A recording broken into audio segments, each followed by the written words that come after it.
Now, it turns out that any time that we make a measurement, there's always some error involved.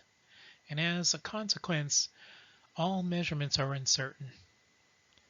And we have to consider that uncertainty when we're making decisions based on those measurements. And we also have to have a way to communicate the uncertainty in a measurement to someone who's reading our work. So here are our objectives in this lesson. First, we want to identify the different types of experimental error, because knowing what type of error it is lets us treat it. Now, there's three different terms that we'll define here. Accuracy is how correct your measurement is. How close is it to the true value? Trueness is how close the average measurement in a set of measurements is to the true value.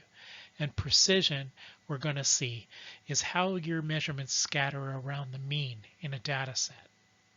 And there are two kinds of error basically. One is systematic error, which has to do with an error of procedure that you can fix. The other is random error, which has to do with uncontrolled experimental values, which you can't always fix.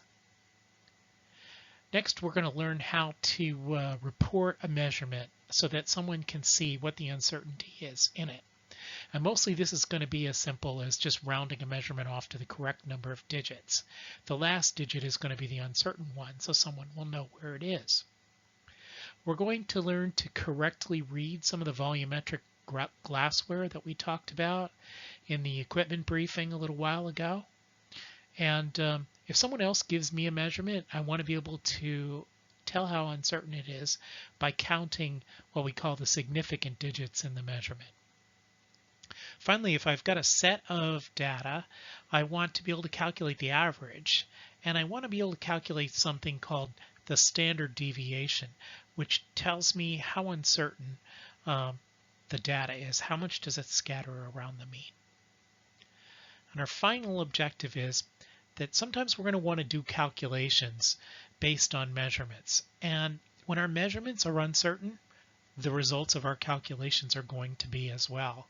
So we're going to need to know how to round off the final result so that it reflects how much uncertainty is in the final result.